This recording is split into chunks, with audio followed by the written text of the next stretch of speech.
రంగారెడ్డి జిల్లా మైలార్దేవపల్లి పిఎస్ పరిధిలో బాంబు పేలుడు కలకలం రేపింది.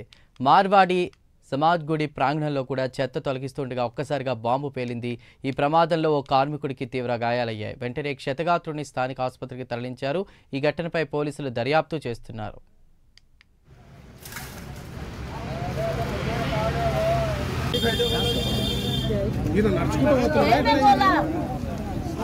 నడుచుకుంటూ పోతలేరు అన్నయ్య, తవ్వుతున్నాడు.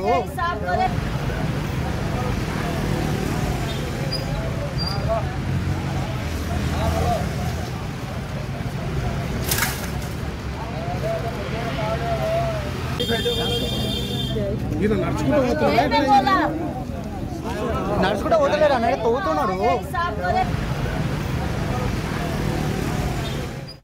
రంగారెడ్డి జిల్లా మైలార్దేవపల్లి పిఎస్ పరిధిలో బాంబు పేలుడు కలకలం రేపింది. మార్వాడి సమాజ్ గుడి ప్రాంగణంలో చెత్త తొలగిస్తుండగా ఒక్కసారిగా బాంబు పేలింది. ఈ ప్రమాదంలో కార్మికుడికి తీవ్ర గాయాలయ్యాయి. వెంటనే క్షతగాత్రుడిని స్థానిక ఆసుపత్రికి తరలించారు. ఈ ఘటనపై పోలీసులు దర్యాప్తు చేస్తున్నారు. పనిచేస్తున్నట్టున్నాడు అయితే డైరెక్ట్ ఇక మేము ఇక్కడ దగ్గరికి రాగానే అది బాంబు ఏందో తెలియదు, అది పేలింది. ఆయన చాలా దెబ్బలు తాకినాయి. ఏమో మా ఫ్రెండ్ కూడా ఇట్లా తాకినాయి. నా కూడా చోయిన్ వాడతలేదు. జస్ట్ ఇట్లా ముంగడికి వచ్చేవారికి వస్తున్నాగానే ఒకటేసారి పేలిపోయింది. అది ఆయన ఏం చేస్తున్నా కూడా ఆయన ఏమో తవ్వుతున్నాడు ఇక్కడ చెత్తకుండి. మేము ఇట్లా జస్ట్ ఇట్లా రోడ్ మీద నడుచుకుంటూ పోతున్నాం అంతే. మైలార్దేవపల్లి డివిజన్లో మరి రాజస్థాన్ మాతా టెంపుల్ దగ్గర అందులో పనిచేసే పూజారి ఆ పక్కన ప్రాంగణంలో ఉన్న ఫుట్పాత్ మీద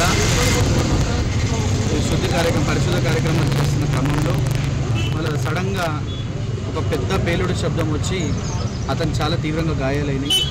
మళ్ళీ అది ఏం పేలింది, ఆ పేలుడు గల కారణాలు ఏంటిదని మాత్రం ఇంకా తెలియదు. అతను మాత్రం గడ్డపారతో పనిచేస్తున్న క్రమంలో ఇది జరిగింది. మళ్ళీ దానిపై అతనికి తీవ్ర గాయాలైనవి. ఇప్పుడే దాని హాస్పిటల్కి తరలించడం జరిగింది. మరి పోలీసు వాళ్ళు కూడా ఇప్పుడే వచ్చారు.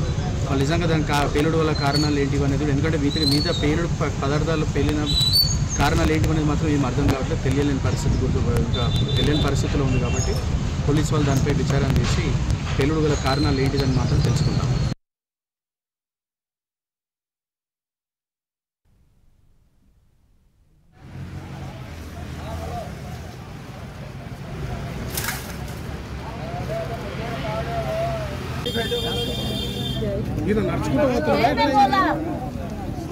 నడుచుకుంటూ పోతలేరు